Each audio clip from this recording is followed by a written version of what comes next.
بسم اللہ الرحمن الرحیم۔ گمنام ہیرو کے معزز ناظرین السلام علیکم۔ دوستو لائک ضرور کر دیا کریں، شکریہ۔ آئیے چلتے ہیں کہانی کی طرف۔ اول خان کی نگاہوں میں اس کے لیے رحم کا جذبہ عود کر آیا۔ اسے لے جاؤ، اس نے حامد کی طرف متوجہ ہو کر کہا اور بے ہوش کر کے اس کی گاڑی سمیت کسی پتھریلے ساحل پر چھوڑا۔ گاڑی دور ہو اور یہ پتھروں پر پڑا ہوا ہو، سمجھنے والے سب کچھ سمجھ لیں گے، مگر دوسروں کو یہ معلوم ہوگا کہ ویران ساحل کی سیر کرتے ہوئے بخشی پتھروں پر گرا اور سر پر چوٹ آنے سے بے ہوش ہو گیا۔ اوکے سر، حامد نے کہا اور بخشی کی بغلوں میں ہاتھ دے کر اسے کرسی سے اٹھا لیا۔ اس کے لب خاموش تھے مگر اس کی آنکھیں کربناک انداز میں نیم وا تھیں۔ حامد اسے دھیرے دھیرے باہر لے گیا۔ بظاہر حامد کامیاب رہا ہے، میں نے خوش ہو کر کہا۔ اب یہ کسی کو کچھ نہیں بتا سکے گا، اس کا قصہ نمٹ گیا۔ تم جلال سے کب بات کرو گے؟ اول خان نے میری بات کا کوئی جواب دیے بغیر پوچھا۔ میں نے جیب سے موبائل فون نکال کر اس کا پاور سوئچ آن کر دیا اور کہا اس کا فون نہ آیا تو میں گھر سے بات کروں گا۔ میرے ذہن میں یہ بات چبھ رہی تھی کہ جلال نے اس وقت تک اول خان سے کوئی رابطہ نہیں کیا تھا۔ اس کا یہ مطلب بھی ہو سکتا تھا کہ وہ اول خان کی لا علمی میں مجھ سے کسی موضوع پر بات کرنے کا خواہاں تھا۔ ایسی صورت میں اسٹیشن 4 سے اسے فون کرنا مناسب نہیں تھا۔ اول خان اپنے کاموں سے فارغ ہو چکا تھا۔ میجر بخشی کو حامد کے حوالے کیا جا چکا تھا۔ ستار شیام کے پیچھے لگا ہوا تھا۔ وہ دفتر سے اٹھ گیا۔ اسی لمحے مجھے یاد آیا کہ جہانگیر ہوٹل سے مطلوبہ معلومات حاصل کرنے کے بعد میری کال کا انتظار کر رہا ہوگا۔ میں نے چلتے چلتے اول خان کے فون پر اس کا نمبر ملا لیا۔ وہ اپنی دکان پر موجود تھا۔ اس نے بتایا کہ ہوٹل پہنچنے کے بعد شیام اپنے ضروری کاموں کے لیے صرف 2-3 بار تھوڑی دیر کے لیے ہوٹل سے نکلا تھا، ورنہ مسلسل اپنے کمرے میں پڑا ہوا تھا۔ ناشتہ اور کھانا بھی اس نے کمرے میں ہی منگوایا تھا۔ میں نے اسے بہت معمولی سا کام سونپا تھا جسے اس نے خوش اسلوبی سے پایا تکمیل تک پہنچایا تھا۔ برسوں پر محیط ایک طویل وقفے کے بعد ایسا کام کرنے میں جہانگیر کو ایسا لطف آیا تھا۔ وہ شیام کے بارے میں مزید بہت کچھ کر گزرنے پر آمادہ تھا۔ میں چند فکروں میں اسے ٹال کر اول خان کے ساتھ دفتر سے نکل آیا۔ باہر میجر بخشی کی گاڑی کا دور دور تک نام و نشان نہیں تھا۔ حامد چند منٹ کے اندر ہی اسے لے کر اسٹیشن 4 سے روانہ ہو چکا تھا۔ ان لوگوں میں سوچ سمجھ کر فیصلہ کرنے میں کسی قدر تاخیر ہو سکتی تھی۔ فیصلوں پر عمل درآمد کے سلسلے میں پوری فورس بہت زیادہ مستعد تھی۔ چند ثانیوں بعد ہم بھی واپسی کا سفر طے کر رہے تھے۔ ہماری گاڑی اسٹیشن 4 اور چھاؤنی کی حدود سے کچھ ہی دور نکلی تھی کہ میرے موبائل فون کی گھنٹی بجنی شروع ہو گئی۔ میں نے بٹن دبا کر کال ریسیو کی تو لائن پر جلال موجود تھا۔ تم کہاں غائب ہو؟ اس نے میری آواز سنتے ہی شکوہ کیا۔ اپنے گھر پر موجود نہیں ہو اور موبائل شاید بند کیا ہوا تھا۔ یہ میری 5ویں کال ہے۔ ہر بار ریکارڈنگ سنائی دے رہی تھی۔ بس ایک چکر میں پھنسا ہوا تھا، موبائل واقعی بند تھا۔ تمہاری طرف خیریت تو ہے نا؟ میں نے پوچھا۔ خیریت ہی ہے، میں اپنی بات بعد میں سناؤں گا، پہلے تم یہ بتاؤ کہ کس چکر میں مصروف تھے؟ میجر بخشی ہمارے گلے پڑ گیا تھا، اس کا قصہ نمٹایا تھا۔ میں نے بے پرواہی سے جواب دیا تھا۔ مجھے جواب دیتے ہوئے یہ اندازہ تھا کہ جلال میری زبان سے میجر بخشی کا نام سنتے ہی اچھل پڑے گا۔ وہ کیسے گلے پڑ گیا؟ جلال کی آواز سے پریشانی جھلک رہی تھی۔ میں نے تمہیں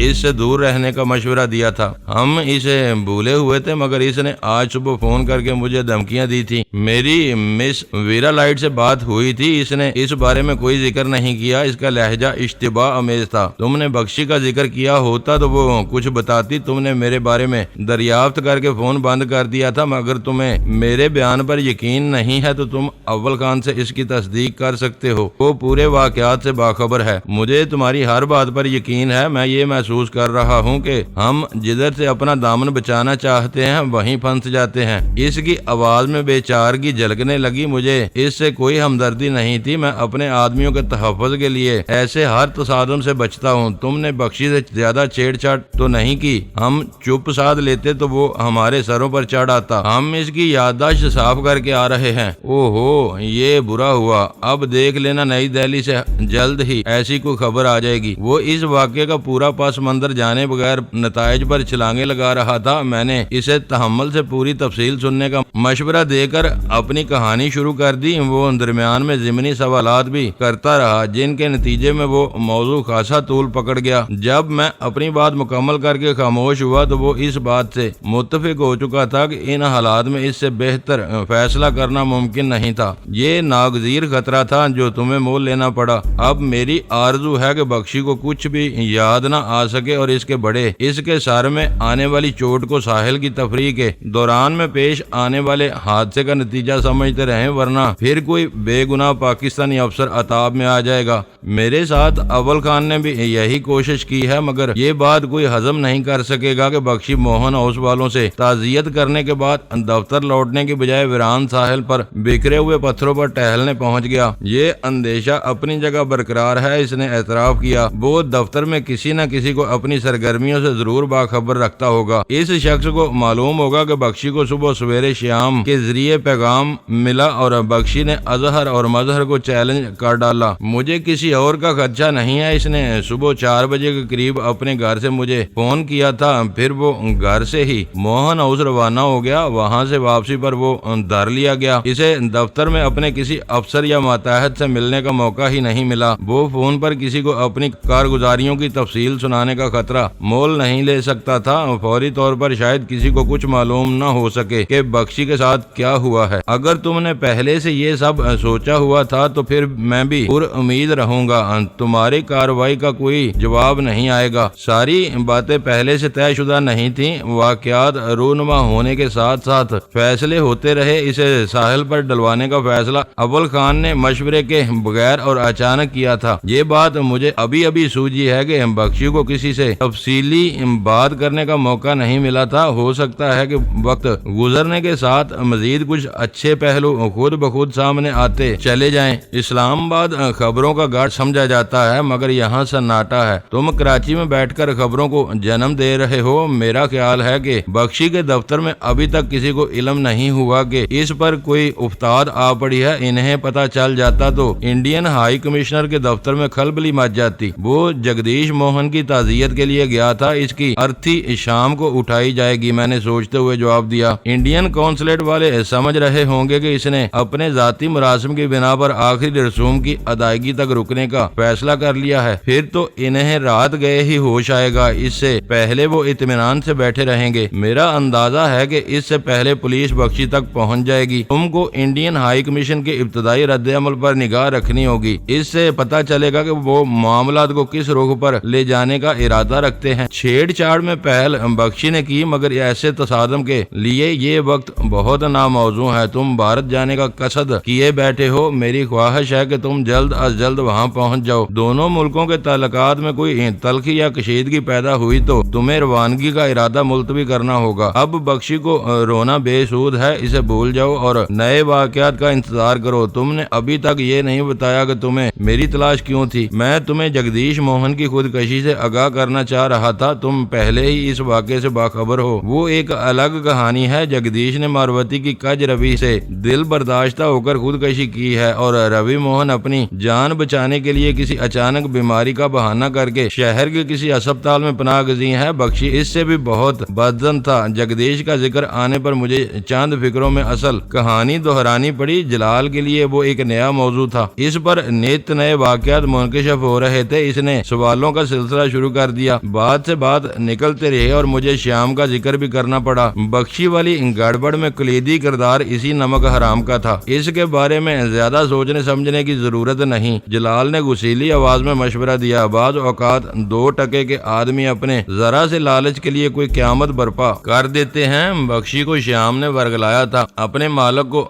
دغا دینے والے کو زندہ رہنے کا کوئی حق نہیں ہونا چاہیے۔ آج میں تمہاری زبان سے پہلی بار کوئی سخت فیصلہ سن رہا ہوں۔ تمہیں معلوم ہے کہ اول خان چھوٹے گناہ گاروں کا خون بہانے سے ڈرتا ہے۔ شیام نے خود اپنے کسی بڑے جرم کا اعتراف نہ کیا تو اول خان اسے مارنے پر آمادہ نہیں ہوگا۔ اسے سمجھاؤ کہ جب کسی گلتے ہوئے عذب کی وجہ سے انسان کی جان پر بن آئے تو ایسے عذب کی پرورش نہیں کی جاتی۔ بے رحمی سے عذب کو کاٹ کر الگ پھینک دیا جاتا ہے۔ یہ نہیں سوچا جاتا کہ آدمی لنگڑا یا لولا ہو جائے گا۔ اس وقت وہ ڈرائیونگ میں مصروف ہے۔ تم کسی وقت فون کر کے اسے خود ہی یہ بات سمجھا دینا۔ میری نظروں میں شیام بھی کرشن کمار کا ساتھی ہے۔ اسے مارنے کے لیے اس کا یہی یہی ایک جرم کافی ہے۔ کرشن کمار اپنا الو سیدھا کرنے کے لیے ہمیشہ عیب داروں کے سر پر ہاتھ رکھتا تھا۔ میری ایک اور بات گرہ سے باندھ لینا۔ گفتگو کے دوران میں شاید جلال کو کوئی نئی بات یاد آ گئی۔ بھول کر بھی امیگریشن کے ذریعے بھارتی سرحد عبور نہ کرنا بھارت جانے کے لیے کھلی سرحد کا تھوڑا سا خطرناک حصہ ہی بہتر رہے گا۔ اول خان بلا وجہ ہی ہمارے پاسپورٹ اور ویزا کے لیے پریشان ہو رہا ہے۔ میں نے کہا صرف شناختی کارڈ اور پاسپورٹ بنوا لو، ان کا ریکارڈ یہیں رہتا ہے، تمہیں ویزا لینے کی بھی ضرورت نہیں۔ میں اول خان کو بتا دوں گا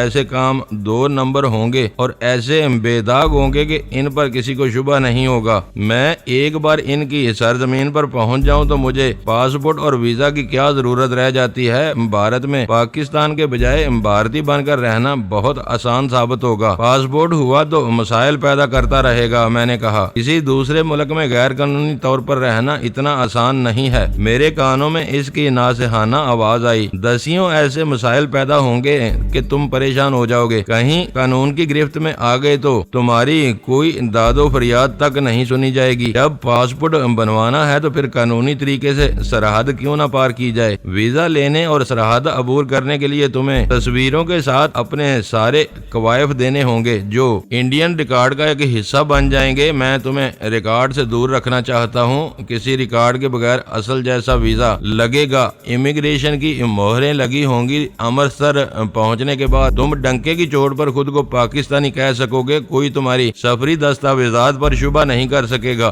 ابھی وہ مرحلہ دور نظر آ رہا ہے۔ میں نے ہنس کر جواب دیا، وقت آئے گا تو دیکھ لیا جائے گا۔ پاسپورٹ تم بنوا لو، باقی کام چند گھنٹوں میں ہو جائیں گے۔ اس نے اصرار کیا، یہاں رہ کر تم سمپولیوں کا سر کچلتے کچلتے تھک جاؤ گے۔ نئی دہلی جا کر انل بسواس کو ہمیشہ کی نیند سلا دو، برسوں کے لیے چین ہو جائے گا۔ میں نے دل ہی دل میں سوچا کہ اوبرائن ڈی ہنٹ کے متعلق بھی ایسی ہی خوش فہمیاں تھیں کہ اس کو کراچی میں اس بری طرح خوفزدہ کیا گیا کہ ملک چھوڑ کر بھاگنے پر مجبور ہو گیا۔ اس نے بھی نئی دہلی میں بنا لی تھی۔ یہ اس کی بدقسمتی تھی کہ میں انہی دنوں رستم ایرانی تک پہنچنے میں کامیاب ہو گیا اور پھر بھاری معاوضہ دے کر رستم کے آدمیوں کے ذریعے اوبرائن کو نئی دہلی میں مروا دیا۔ اوبرائن نئی دہلی میں بظاہر ایک حادثے کا شکار ہو کر مرا تھا۔ وہ رستم کے آدمیوں کی منصوبہ بندی تھی مگر کسی کام نہ آ سکی۔ اوبرائن کی موت کے بعد امریکیوں کی سرگرمیاں ماند ضرور پڑی تھیں مگر ان کا خاتمہ نہیں ہوا تھا۔ پھر اوبرائن کی جگہ جان اسمتھ آ گیا اور امریکیوں نے ایک مرتبہ پھر سر اٹھانا شروع کر دیا۔ جلال انل بسواس کے بارے میں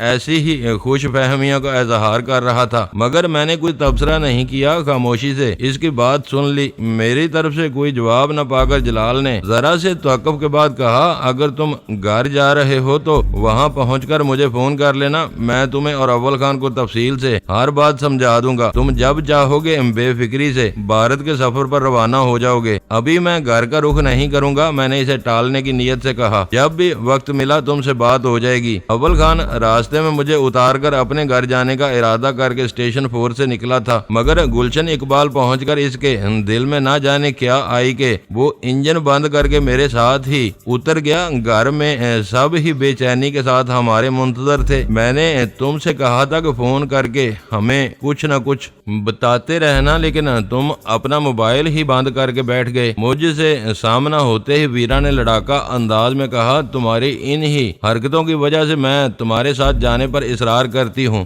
دل کھول کر لڑ لینا مگر ڈینی کو گھر کے اندر تو پہنچنے دو۔ اول خان نے محظوظ ہوتے ہوئے میری سفارش کی، تم ہر وقت ڈینی کی حوصلہ افزائی کرتے رہتے ہو۔ ویرا مجھے بھول کر اول خان کی طرف متوجہ ہو گئی، یہ تمہارے ساتھ مل کر ہمیں بالکل فراموش کر دیتا ہے۔ اسے احساس نہیں ہوتا کہ ہم سب اس کی طرف سے کتنے فکر مند رہتے ہیں۔ فکر مند ہونے سے کچھ نہیں ہوتا، اگر رمی کھیلنا فکر مندی کی نشانی ہے تو اس میں بھی تمہارا شریک تھا۔ سلطان شاہ نے انکشاف کیا، خدا کا خوف کرو ویرا، میں نے ملامت آمیز لہجے میں کہا، رمی کھیل کر فکر مندی کا احسان جتا رہی ہو، وقت گزارنے کے لیے کچھ نہ کچھ کرنا پڑتا ہے۔ تاش کا پیکٹ سلطان شاہ نے نکالا تھا۔ ویرا نے کھسیا کر کہا، یہ باتیں چلتی رہتی ہیں، یہ بتائیں کہ آپ کے دشمن کا کیا بنا؟ ڈرائنگ روم میں بیٹھنے کے بعد غزالہ نے پوچھا۔ وہی ہوا جو ہم نے پہلے سے طے کر لیا تھا، وہ ہوش و حواس میں ہے مگر اپنی یادداشت سے محروم ہو چکا ہے۔ غزالہ ہماری باتوں میں بہت کم دخل انداز ہوتی تھی۔ میں نے اس کا صبر آزمانے کی بجائے فوراً ہی جواب دے ڈالا۔ یہ کیسے ممکن ہوا؟ ویرا نے حیرت سے پوچھا۔ سر کے کسی حصے پر ایسی نپی تلی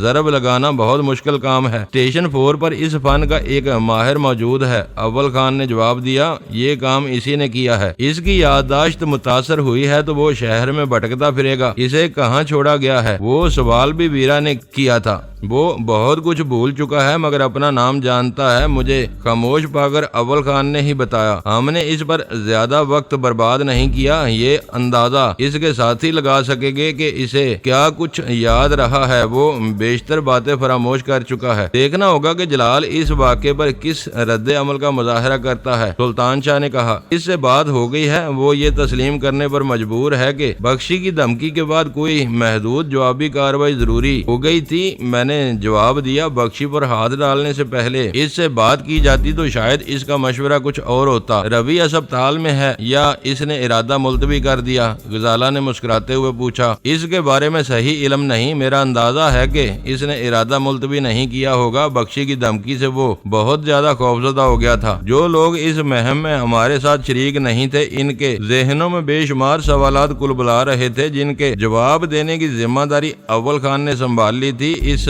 دوران میں جب جہانگیر کا لطیفہ سامنے آیا تو سب ہی ششدر رہ گئے۔ یہ بات کسی کے احسان و گمان میں بھی نہیں تھی کہ صبح سویرے ایس ٹی ایف کے پہرے داروں کی فائرنگ کی زد میں آنے والی کار جہانگیر کی ہو سکتی تھی۔ وہ دیوانہ ہے، ویرا اضطراری انداز میں بولی۔ سلمہ نے اس کی بسیار نوشی پر قابو نہ پایا تو وہ کسی دن شہر میں آوارہ گردی کرتا ہوا مارا جائے گا اور وہ بیٹھے بٹھائے بیوہ ہو جائے گی۔ ویرا کے کہے ہوئے ایک ایک لفظ میں غصے کے ساتھ ہمدردی کا جذبہ کوٹ کوٹ کر بھرا ہوا تھا۔ میں نے سنجیدگی سے کہا، پی لینے کے بعد وہ خود گھر میں محصور ہو جاتا ہے، کسی قیمت پر باہر نہیں نکلتا۔ رات کو اس کی ذہنی رو ہم دو بھوکوں کی طرف بھٹک گئی تھی اور وہ گھر سے نکل کھڑا ہوا۔ پھر بھی اسے کم پینی چاہیے، وہ روز ہی آپے سے باہر ہو جاتا ہے۔ ویرا نے اپنا فیصلہ صادر کر دیا۔ خوب، یہ تم کہہ رہی ہو؟ سلطان شاہ نے موقع سے فائدہ اٹھا لیا۔ وہ بیچارہ تم سے بہت پیچھے ہے، تمہارا تو خون بھی اب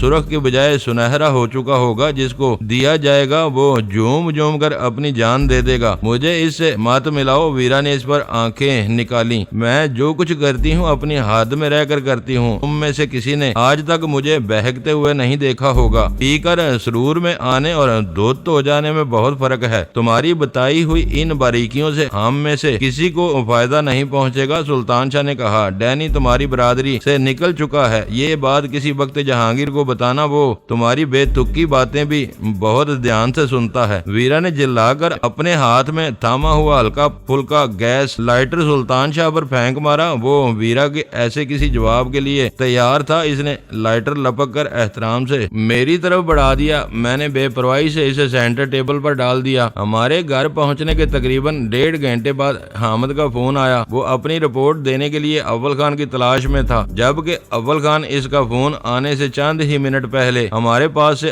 اپنے گھر کے لیے روانہ ہوا تھا۔ میں نے اس سے میجر بخشی کے بارے میں پوچھا تو اس نے بتایا کہ ساحل کے مطلوبہ علاقے تک پہنچنے سے پہلے ہی اس کا ٹکراؤ ایک پولیس پارٹی سے ہو گیا جس کی سربراہی کوئی نیا اے ایس آئی کر رہا تھا۔ حامد نے اسے ایس ٹی ایف کا حوالہ دیا اور اپنا شناختی کارڈ بھی دکھایا، لیکن وہ اسسٹنٹ سب انسپیکٹر محکمے میں نیا ہونے کے باعث ایس ٹی ایف کے وجود، افادیت اور اہمیت سے بالکل بے خبر تھا۔ اس نے بخشی کے بے ہوش وجود کو اس کی گاڑی کی پچھلی سیٹ پر دیکھ کر حامد کو اپنے ساتھ پولیس اسٹیشن چلنے پر مجبور کیا۔ وہ حامد کے لیے نیا تجربہ تھا، وہ بھی اڑ گیا اور تکرار بڑھنے لگی۔ حامد کے ساتھ واپسی کے لیے فورس کی ایک گاڑی اور 3 مسلح آدمی بھی تھے۔ وہ سب سادہ لباس میں تھے۔ بات زیادہ بڑھ جانے پر حامد کو دونوں گاڑیوں سمیت تھانے جانا پڑا۔ وہاں پہنچتے ہی مسئلہ حل ہو گیا۔ ایس ایچ او نے خود اپنے دفتر سے باہر آ کر حامد سے اپنے ماتحت کی بے خبری پر معذرت کی اور اسے جانے کی اجازت دے دی۔ وہ خاموشی رازداری کے ساتھ اپنا کام پورا کرنے کے ارادے سے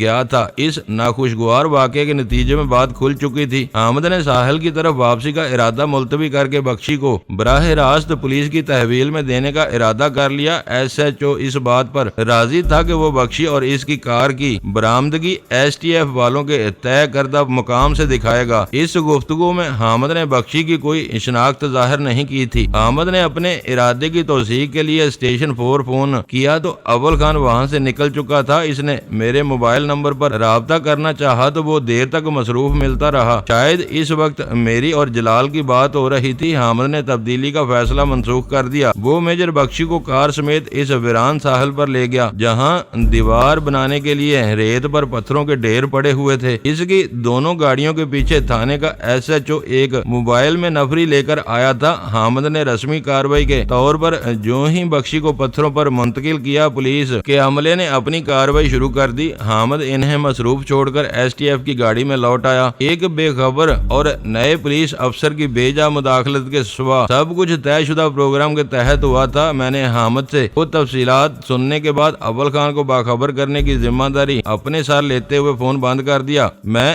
ایسے کسی ناخوشگوار واقعے کے بارے میں کئی بار سوچ چکا تھا۔ سلطان شاہ نے حامد کے تجربے کی رویداد سن کر کہا، ضروری نہیں کہ ہر چھوٹا بڑا پولیس اہلکار STF کے وجود سے باخبر ہو یا اس کے شناخت ناموں سے معروف ہو جائے۔ یہ واقعہ دوبارہ بھی رونما ہو سکتا ہے۔ ویرا نے اس کی تائید کی۔ پولیس کی بہت سی گشتی پارٹیوں میں کوئی پڑھا لکھا افسر نہیں ہوتا۔ نیم خواندہ عملہ اپنی وردی کی اہمیت جتانے پر تل جائے تو کسی وقت خون خرابے کی نوبت بھی آ سکتی ہے۔ ایک تجربہ ہو جانے کے بعد اس کا احاطہ روکنے کے لیے کچھ نہ کچھ ہونا ضروری ہے۔ تمہیں کھل کر اول خان کو اس خطرے سے آگاہ کر دینا چاہیے۔ تم دونوں ایک بات سنتے ہو اور اجلت میں فیصلے صادر کرنا شروع کر دیتے ہو۔ میں نے ہلکی سی خفگی سے کہا، آج جو کچھ ہوا وہ کوئی اتفاق نہیں تھا۔ اس بارے میں اول خان مجھے بتا چکا ہے کہ STF کے رازداری برقرار رکھنے کے لیے پولیس کانسٹیبل کی سطح تک اس کی تشہیر نہیں کی جا سکتی ہے۔ STF کے ہر اہلکار کو یہ حکم ہے کہ کسی بھی سرکاری ایجنسی کا کوئی فرد انہیں رعایت دینے پر آمادہ نہ ہو تو وہ رضاکارانہ طور پر اس کے افسر تک جانے کی پیشکش کر دیں۔ افسروں کو انفرادی طور پر ان اداروں کے بارے میں بتا دیا جاتا ہے جنہیں وردی کے بغیر خاموشی سے اپنا کام کرنے کی آزادی ہے۔ پھر حامد نے بات کیوں بڑھائی؟ اسے پہلے ہی تھانے چلا جانا چاہیے تھا، یہ اس کی غلطی تھی۔ ویرا نے نیا فیصلہ جاری کر دیا، حامد بھی ذمہ دار آدمی ہے، اسے غلطی نہیں عادت کی خرابی کہہ سکتی ہو۔ آج تک کسی نے اس کے شناخت نامے کو مسترد نہیں کیا ہوگا، نیا تجربہ اسے گراں گزرا۔ STF والے بھی ہم جیسے جذباتی انسان ہیں، ہو سکتا ہے کہ حامد نے نوجوان ASI کا حکم ماننے پر سبکی محسوس کی ہو۔ وہ اسٹیشن 4 پر اول خان کی نیابت کرتا ہے، اس کا درجہ ASI سے بہت اوپر ہوگا۔ فورس میں سب ہی برابر معلوم ہوتے ہیں، حکم دینے یا ماننے کی نوبت آئے تو چھوٹے بڑے کا پتہ چلتا ہے۔ سلطان شاہ نے بے پرواہی سے کہا، ہمارے گھر سے جمشید روڈ کا فاصلہ زیادہ نہیں تھا۔ 10 منٹ بعد میں نے اول خان کے گھر فون کیا تو پتا چلا کہ وہ گھر پہنچتے ہی اسٹیشن 4 سے رابطہ کر کے رپورٹ لے چکا ہے۔ حامد نے اسے اپنے اور میری گفتگو کے بارے میں بھی بتا دیا تھا۔ میں نے حامد کو تنبیہ کی ہے، اول خان فون پر قید رہا تھا، اسے خاموشی سے تھانے چل دینا چاہیے تھا۔ پولیس والوں کی اتفاقی مداخلت سے یہ فائدہ ہوا کہ وقت برباد نہیں ہوا۔ بخشی کا قصہ فوراً ریکارڈ پر آ گیا۔ اب تو کونسل خانے کو خبر مل چکی ہوگی۔ حامد تو کہہ رہا تھا کہ اس نے پولیس والوں کو بخشی کی شناخت کے بارے میں کچھ نہیں بتایا تھا۔ میں نے حیرت سے کہا، وہ تمہیں یہ بتانا بھول گیا کہ بخشی کی جیبوں میں ایسا مواد موجود تھا جس سے اس کی شناخت ہو جاتی۔ شیام کے لیے جانے والی پارٹی کی طرف سے کیا خیر خبر ہے؟ میں نے پوچھا۔ وہ بھی راستے میں ہیں، شیام ان کے ساتھ ہے۔ آج اس کی تواضع ہوتی رہے گی، کل اسے دیکھا جائے گا۔ اسے اچھی طرح دیکھ لو تو مجھے نتیجے سے آگاہ کرنا نہ بھولنا۔ میرے ساتھ وہ بھی انتھنے لگا۔ اول خان سے گفتگو ہو جانے کے بعد میرے سر سے ایک ذمہ داری کا بوجھ اتر گیا۔